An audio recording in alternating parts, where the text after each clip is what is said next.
Shakalaka! So good. Good morning, Mama. Matthew, come pick up your stuff. Good morning, Mama. Hi. Boom! Shakalaka Can laka. you please pick up your stuff? Turn that off. Oh yes, look at what Mommy has done for us today. Yeah, and what do you do for me, Matthew? Oh, Mommy. You can't even take out the garbage for me. I I make you a gourmet dinner and you can't even do the least. You know, a man was in Sephora and his girlfriend wanted a Dyson Airwrap. She's been looking for an $800 Dyson Airwrap. He said, if it's here, I'm willing to buy it immediately. Immediately! And he did. And I'm just like, I literally looked at him and I said, wow. I said, I wish my man was ready to say that. Just drop $800 on me. Oh, well, you know, she's been looking for one and she really wants it and blah, blah, blah. And I was just like, these are the kind of men that are out in the world. And I'm stuck with you. You can't even take out garbage for me. When do you ever be like, oh, I'll buy you a nice perfume or something? You literally do the least for me. Nothing. Are you making the special drink?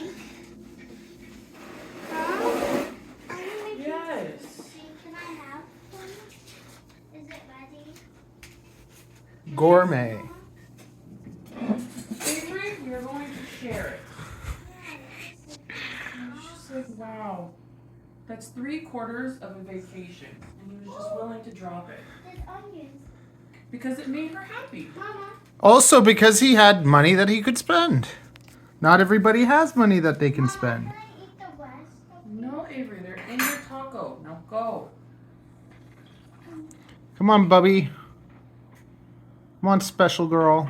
I'll bring it. That's for all of us. Not just for you. I know.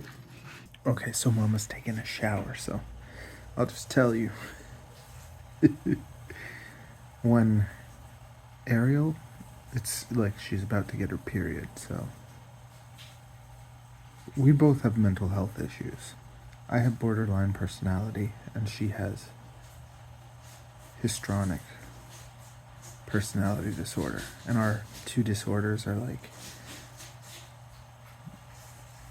they're like it's a match that should never happen. You know, it's just like the doctors say it would never work. Like therapists say, like these two people need to stay away from each other. It's kind of like someone being like overly sensitive that's dating like a what's it called? Not a psychopath. Sociopath. It'd be like a super sensitive person dating a sociopath. But I've basically like done therapy my whole life, like as a kid, and did meds, and like I got myself pretty good under control.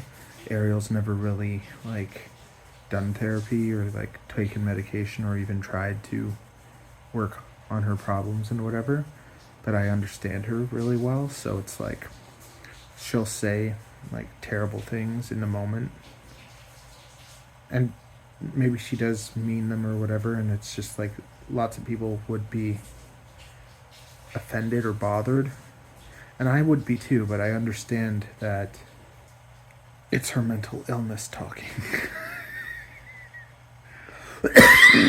And that's how we're able to kind of like deal with each other, because we just like the week that her period is coming, she will be insane. Like she'll be mean, she'll be vicious, and she'll be just like a monster. And when we were first together, I was like really like hurt and bothered and offended all the time, and like now like I'm just like, that's not her, that's just her emotions being all ridiculous. So after she gets her period and like the pain starts and whatever, she kind of stops being as mean. Mind you, like her period never seems being like, she doesn't have really terrible periods, but just that week before, she's a vicious monster, and everything that she says, I'm just like, it's the period talking, it's not her. And that's kind of how I deal with it. And then like I deal with everything through humor.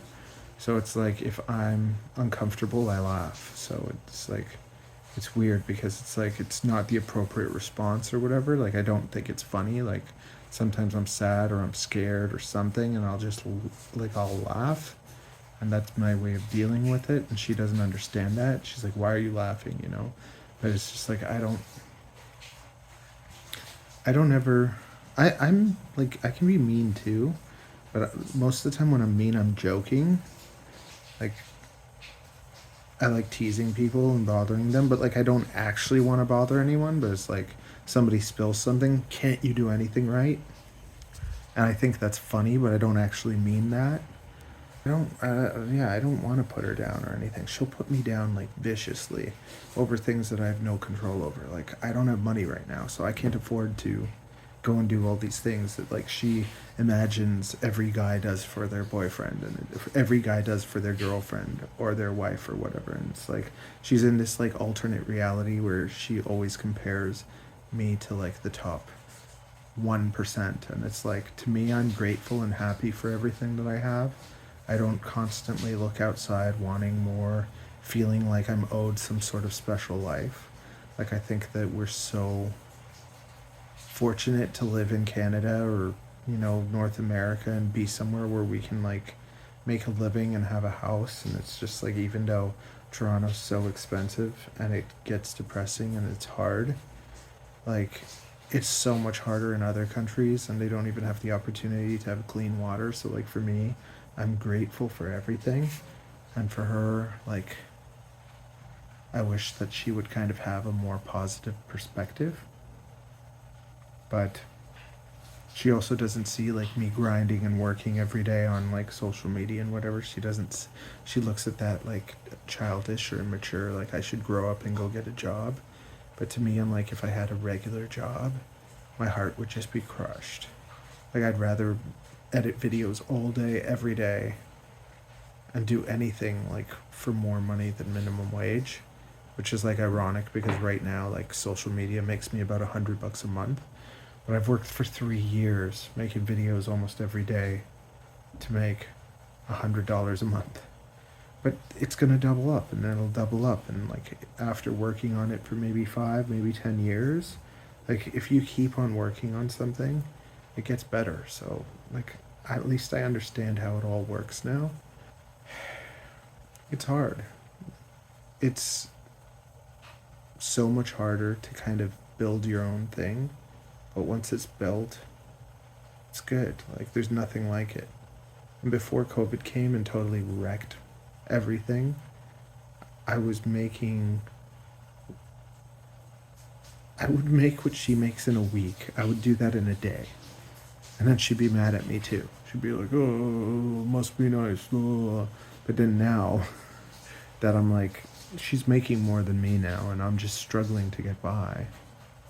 But I'm still surviving, so like that's good enough for me.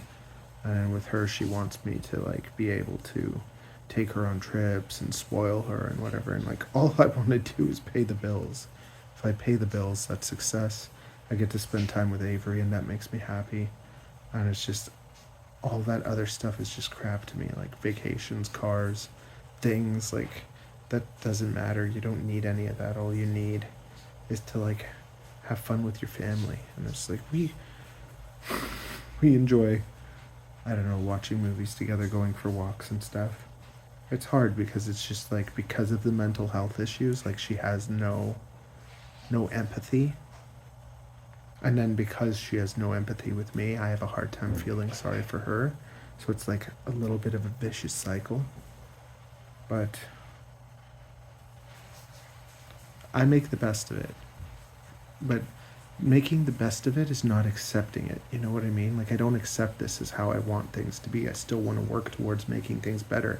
But that takes time and work. And it's like for Ariel, she's never done that for herself. She's always worked for other people. So like she looks at it like I should just give up on my dreams and go take like a job in construction or something, be a man and take care of the family. But it's like if I took the job like that, I wouldn't be able to go and pick up Avery from school. I wouldn't be able to like be a full-time dad. And to me, taking care of Avery and making sure that she's like a good person means more to me than